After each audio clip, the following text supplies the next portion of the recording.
Now, they say staging a coup is easy, making it stick, well, that's the hard part. There are protests, civilian pushbacks, international pressure. In the Sudan, the military usurpers are facing all of this. The question is, will it be enough to reverse the military coup? On Monday, the Sudan's prime minister and his cabinet were arrested. The military announced that they were in charge now. What happened next probably surprised them. The Sudanese had tested freedom in the last 2 years. Democracy was just around the corner, and they were not willing to give up. Thousands of protesters took to the streets. They all had the same message: no to military rule, and the revolution will go on. How did the military respond? Exactly the way you would expect them to. All roads leading to the capital, Khartoum, were shut. Internet was cut off. It was the first crackdown under the new junta, and it was brutal. The soldiers fired live rounds at the protesters. At least 7 people have been killed so far. More than 140 have been injured. Despite this violence, the protesters are standing firm. They know how this story goes, and they've seen it before. In 1989, military officer Omar al-Bashir ousted the Sudan's prime minister. That same day, al-Bashir declared himself head of state, prime minister, defense minister, army commander, all rolled into one. He would go on to rule until 2019. It was 30 years of hell for the Sudanese. The regime supported radical Islamists, the economy was in the dumps, and the Sudan was on every international blacklist. These protesters are trying to prevent a repeat. The question is, will they succeed? A lot depends on the international community. Most of the Western powers have condemned the coup. That's the first thing they do. The US has suspended aid worth $700 million. The same could happen with IMF loans, International Monetary Fund. Basically, this is a question of survival for the Sudan. Without foreign aid, this military cannot rule. They need the money.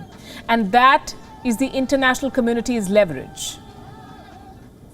This coup may or may not stick. It's too early to say, but there is one undeniable fact here. The Sudan's military has a culture of coups. They have an insatiable appetite for power. We saw it last month as well. There was an attempted coup by one section of the military, but they couldn't make it stick. So they tried again, and this time with greater force. The army is just trying hard to justify their actions. They're blaming politicians. They're saying it's not a coup, it's basically a measure to correct the path of Sudan's transition. Listen to this. There were people talking about racism that was driving this country to reach the civil war that would have led to the fragmentation of this country, stabbing its unity, its consistence, and its society. These threats were in front of us, and we saw it broadcasted to all the people, and everybody was talking about it.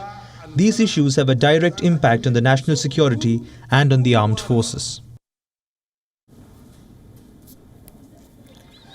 Nobody is buying what the army is saying. This is a power grab, plain and simple. The Sudan Sovereign Council was to have a rotating chair, a military leader for 21 months, a civilian leader for 18 months. At the end of this period, in 2023, there would be elections. That was the plan. Except the army had no intention of sticking to it. The civilian leader was to take over next month in November. And on cue, the army staged a coup. Is this the end of the Sudan's democratic experiment? The army says it isn't. They're still promising to hold elections in 2023, but 2 years is a long time. And considering the Sudanese army's track record, this promise does not count for much. Plus, the generals have some powerful friends in Egypt, in Saudi Arabia, in the UAE. If the junta can secure their support, they don't need elections. It's truly a sad state of affairs because we don't hear about the Sudan very often. And when we do, it's never good news. This is a country with around 45 million people. Their median age is 19 years, so it's a very young population. The Sudan has reserves of natural gas, gold, silver, zinc and iron. They have everything they need to succeed, except a functioning government. And this is bad news for the whole continent, all of Africa. The Sudan straddles 3 volatile regions: North Africa, the Horn of Africa and the Sahel. This is fertile land for Islamists. infectious diseases, poverty, and political instability.